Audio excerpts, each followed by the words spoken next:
ক্ষমতা হারাতেই হেনস্থার মুখে নেতাদের দিকে নিয়ম করে ডিম হামলা। আদালতে তোলার সময়ও ডিম ছোড়ার ঘটনা ঘটছে। কোথাও আবার নেতাদের গলায় পরানো হয়েছে জুতোর মালা। পুলিশ পাহারাতেই চলছে দেদার চড়থাপ্পড়। রাস্তাঘাটে নাগরিকদের এই হেনস্থা রুখতে এবার তৎপর প্রশাসন। হেনস্থা আটকাতে না পারলে বিভাগীয় তদন্ত হবে, শাস্তি হবে। পুলিশের জন্য জারি হলো ৮ দফা নির্দেশিকা।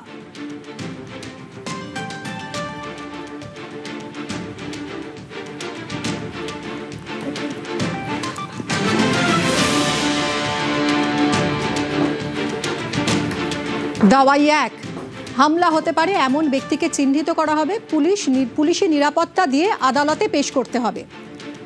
হেনস্থা রুখতে যে ৮ দফা দাওয়াই। দাওয়াই ২, হেনস্থার ঝুঁকি থাকলে বিশেষ সতর্কতা অবলম্বন করতে হবে। রাজনৈতিক বা সামাজিক সমাবেশে সতর্কতা। দাওয়াই ২, সম্ভাব্য বিক্ষোভের তথ্য, হামলার পরিকল্পনার তথ্য। উস্কানিমূলক প্রভাব হতে পারে এমন তথ্য, পুলিশের কাজে বাধা দেওয়া হতে পারে এমন তথ্য।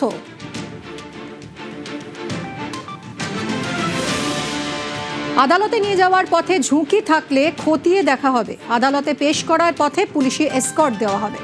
অভিযুক্ত হলেও নিরাপত্তা সুনিশ্চিত করতে হবে। হেনস্থা হলে বিএনএস অনুযায়ী দ্রুত ব্যবস্থা নেওয়া হবে। স্থানীয় প্রশাসনের সঙ্গে সমন্বয় রেখে কাজ হবে। সোশ্যাল মিডিয়ায় নজরদারি।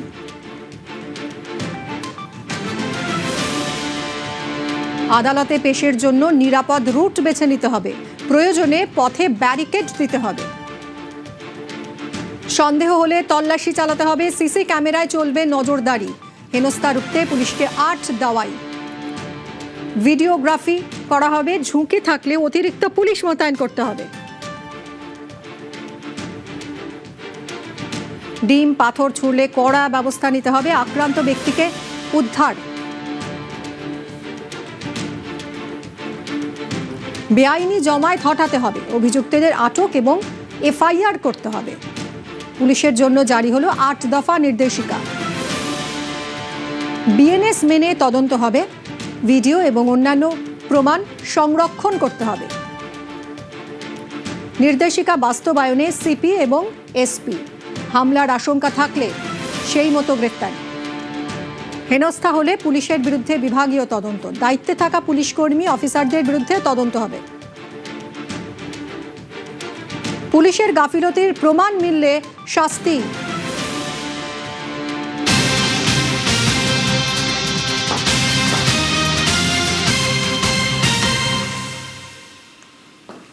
নির্মল ঘোষের ছেলে গ্রেফতার। প্রাক্তন তৃণমূল বিধায়ক নির্মল ঘোষ, তার ছেলে গ্রেফতার হয়েছেন। সুবীরের সঙ্গে কথা বলবো। সুবীর, তীর্থঙ্কর ঘোষকে গ্রেফতার করেছে পুলিশ। কোন মামলায় গ্রেফতার হলেন তীর্থঙ্কর? দেখো, দুটি মামলা অভিযোগ দায়ের হয়েছিল খর্দ থানায়। এক হচ্ছে পানিহাটির বিজেপি নেতা জয় সাহার বাড়িতে বোমাবাজির ঘটনা, সেই ঘটনার অভিযোগ দায়ের করা হয়েছিল খর্দ থানায়। পাশাপাশি পার্থ সরকার নামে একজন ব্যক্তি যে ১ কোটি টাকার লটারির টিকিট তিনি জিতেছিলেন, কিন্তু সেই টিকিট একদম প্রতারণা করা হয়েছিল। প্রাক্তন বিধায়ক নির্মল ঘোষ তার ছেলে তীর্থঙ্কর ঘোষের দিয়ে কিন্তু অভিযোগ যে তারা তাকে হুমকি দিয়ে তাকে মারধর করে তার থেকে এই লটারিটি কিন্তু ছিনিয়ে নিয়েছিল। তারপরে কিন্তু খর্দ থানা অভিযোগ করা হয়েছিল। সেই অভিযোগের ভিত্তিতে কিন্তু খর্দ থানা পুলিশ বিভিন্ন জায়গায় তল্লাশি চালাচ্ছিল এই প্রাক্তন বিধায়ক নির্মল ঘোষের ছেলে তীর্থঙ্কর ঘোষ ওরফে কুচিকে, এবং তারপর থেকে কিন্তু সে পলাতক ছিল।